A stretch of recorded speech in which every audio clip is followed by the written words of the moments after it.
માં આગાહીકાર રમણીક વામજાએ આગાહી કરી છે જુલાઈ 19 થી 30 સુધી સૌરાષ્ટ્રમાં વરસાદની સંભાવના 2 થી 10 ઇંચ જેટલો વરસાદ નોંધાવાની શક્યતા છે। પવનની દિશા ફરવાના કારણે વરસાદી વાતાવરણનું અનુમાન છે। જામનગર જિલ્લામાં વધુ વરસાદ થવાની સંભાવના છે। ગાજવીજ સાથે ધોધમાર વરસાદની શક્યતા છે। 19/7 થી 30/7 ની અંદર 2 થી 10 ઇંચ વરસાદ થશે। એનું કારણ અત્યારે આ નક્ષત્ર રાતે બદલે છે। પટ નક્ષત્ર વાન છે મોર, અને આ નક્ષત્ર સંજોગી હોવાથી વરસાદ પણ સારા થશે। સમગ્ર સૌરાષ્ટ્ર ખેડૂતો કોઈ પણ ચિંતા કરવી નથી। અત્યારે જે વરસાદ છે તેની પવનની દિશા બદલાયેલ હોવાથી અને જામનગર જિલ્લામાં કદાચ વરસાદ વધારે થશે એવું મારું પૂર્ણ અનુમાન છે। અને આ વરસાદ ગાજવી સાથે બપોર પછી જેમાં વિરામ બાદ વરસાદ ફરીથી જોર પકડી રહ્યો છે। આગાહીકાર અંબાલાલ પટેલે વરસાદ અંગે આગાહી કરી છે। જુલાઈથી ઓગસ્ટ સુધી મેઘરાજાની ચાલ કેવી રહેશે તેની આગાહી કરી। આજે બુધ વક્રી હોવાથી વરસાદી ઝાપટા પડી શકે। સૂર્યનો પુષ્ય નક્ષત્રમાં પ્રવેશ થવાથી આ વરસાદી પાણી ખેડૂતો માટે સારું પુરવાર થશે। અંબાલાલ પટેલે ઓગસ્ટમાં કેવો વરસાદ રહેશે તેની પણ આગાહી કરી દીધી। 6 થી લઈને 10 ઓગસ્ટ દરમિયાન વરસાદ થશે તો 15 થી 17 ઓગસ્ટ દરમિયાન વરસાદી ઝાપટા પડશે। જન્માષ્ટમી પર તડકા વચ્ચે વરસાદી ઝાપટા પડશે। 19 ઓગસ્ટના રોજ વધુ વરસાદી ઝાપટા થઈ શકે। 23 ઓગસ્ટ પછી પર્વત આકારનો મેઘ ચડે ત્યાં પડે એવી આગાહી પણ કરી। આજે વરસાદી વાતાવરણ બન્યું છે એ લગભગ કોઈ મોટી સિસ્ટમના કારણે બનવામાં નથી, પરંતુ આજ બુધ વક્રી છે ગ્રહોની ફેરફારીના કારણે, અને 20મી તારીખે સૂર્ય પુષ્ય નક્ષત્રમાં જાય છે, એટલે નક્ષત્રની ફેરફારી જે થતી હોય છે તે ગાળાની આસપાસ આવું વાતાવરણ ઘણીવાર બનતું હોય છે।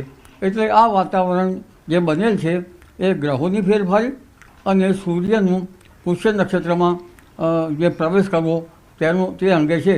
અને સૂર્ય જ્યારે પુષ્ય નક્ષત્રમાં પ્રવેશ કરે તે ખેડૂતો માટે આ નક્ષત્ર સારું ગણાય છે। બીજું મજબૂત વાહન આવી રહ્યું છે, જે દક્ષિણ ચીનમાંથી વાવાઝોડાના અવશેષો બંગાળ ઉપસાગરમાં આવતા તારીખ 23મી જુલાઈથી એક વેલમાર્ક લો પ્રેશર બંગાળ ઉપસાગરમાં બનશે, અને તે આગળ વધીને લગભગ છત્તીસગઢના માર્ગમાં થઈને પૂર્વીય મધ્યપ્રદેશના ભાગમાં જશે, અને ત્યાંથી ગુજરાતના એડજોઇંગ ભાગોમાં જતાં પૂર્વ ગુજરાતના ભાગોમાં ભારેથી અતિભારે વરસાદ થવાની શક્યતા રહે છે। જેના લીધે પૂર્વીય ઉત્તર ગુજરાતના ભાગો, પૂર્વીય ગુજરાતના ભાગો, પૂર્વીય મધ્યપ્રદેશના ભાગો, સાબરકાંઠાના ભાગો, પંચમહાલના ભાગો, મહીસાગરના ભાગો, આ ભાગોમાંથી કેટલાક ભાગમાંથી ભારેથી અતિભારે વરસાદ થવાની શક્યતા રહે છે। અને 22 થી 24માં ગુજરાતના ઘણા ભાગોમાં પણ હવામાનમાં પલટો આવશે, પરંતુ વરસાદી વહન તો આ તો ઝાપટા સત્તર છે એ તો લગભગ જુલાઈના ચોથા સપ્તાહથી ઓગસ્ટની શરૂઆત સુધીમાં વરસાદ થવાની શક્યતા રહેશે। અને આ વરસાદી પાણી પણ સારું ગણાશે। 6ઠી થી 10મીમાં વરસાદ થવાની શક્યતા છે। આશ્લેષાનું આ નક્ષત્રનો વરસાદ મોટા ફોરાનો છે, અને ત્યારબાદ ઓગસ્ટમાં જોવા જઈએ તો 15મી ઓગસ્ટ આસપાસ વરસાદ ઝાપટા પડવાની શક્યતા રહેશે। અને તારીખ 18 થી 20 ઓગસ્ટ દરમિયાન વરસાદી ઝાપટા વધુ પડવાની શક્યતા રહેશે। અને આ વરસાદી પાણી સારું ગણાશે, કારણ કે 17મી ઓગસ્ટ પછી સૂર્યનો પ્રવેશ સિંહ રાશિ અને મઘા નક્ષત્રમાં પ્રવેશ થતાં આ પાણી કૃષિ પાકો માટે ઘણું સારું હોય છે। 15 થી 17માં વરસાદી ઝાપટા પડવાની શક્યતા રહેશે, પરંતુ 15 થી 19માં જ્યારે 18-19માં વરસાદી ઝાપટા થોડાક વધુ પડવાની શક્યતા રહેશે। જન્માષ્ટમી ઉપર વરસાદી ઝાપટા પડવાની શક્યતા રહેશે। ઘણી વખત તડકા વચ્ચે વરસાદી ઝાપટું આવી જવાની શક્યતા ગણી શકાય। વડોદરાની વિશ્વામિત્રી નદીમાં કેમિકલયુક્ત પાણી છોડાયું છે। મકરપુરા જીઆઈડીસીની કેટલીક કંપનીઓએ નદીમાં કેમિકલયુક્ત પાણી છોડી દીધું। વિશ્વામિત્રી નદીનું પાણી લાલ કલરનું થઈ ગયું છે। આ તસવીરો તમે પણ જોઈ શકો છો। માજલપુર કોટેશ્વર ગામ તરફથી નદીમાં છોડાયું કેમિકલયુક્ત પાણી। નદીમાં કેમિકલયુક્ત પાણી છોડાતા જીપીસીબીના અધિકારીઓ સ્થળ પર પહોંચ્યા। મકરપુરા જીઆઈડીસીમાં કઈ કંપનીએ કેમિકલયુક્ત પાણી છોડ્યું તેની તપાસ શરૂ થઈ ચૂકી છે।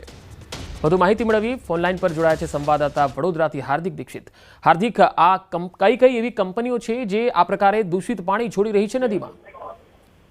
બિલકુલથી પંકજ, જો વડોદરા શહેરની વાત કરીએ તો વિશ્વામિત્રી નદી વડોદરા શહેરના મધ્યમાંથી પસાર થાય છે, અને એમાં આ કેમિકલ યુક્ત પાણી છોડાતા ભારે હોબાળો મચ્યો હતો, જેના પગલે ગુજરાત પોલ્યુશન કંટ્રોલ બોર્ડની ટીમ જે છે તે સવારથી જ તપાસમાં જોતરાઈ હતી. પ્રાથમિક તપાસમાં એવી માહિતી સામે આવી હતી કે મકરપુરા જીઆઈડીસીમાં આવેલી કોઈ એક કંપની છે જેમાંથી આ કેમિકલ છોડવામાં આવ્યું છે. ત્યારે જે જીપીસીબી છે તેની તપાસમાં રેક્સટોન નામની જે કંપની છે તેમના દ્વારા આ જે કેમિકલ યુક્ત પાણી જે છે તે છોડવામાં આવ્યું હોવાની માહિતી જે છે તે સામે આવી રહી છે. મિની નદીમાં કેમિકલ વેસ્ટ છોડનાર 3 યુનિટે જીપીસીબી દ્વારા એક ક્લોઝર નોટિસ છે તે ફટકારવામાં આવી છે અને તેમના વિરુદ્ધ જે છે તે કાયદેસરની કાર્યવાહી હાથ ધરવામાં આવી છે. પંકજ, જી હાર્દિક આભાર માહિતી આપવા માટે.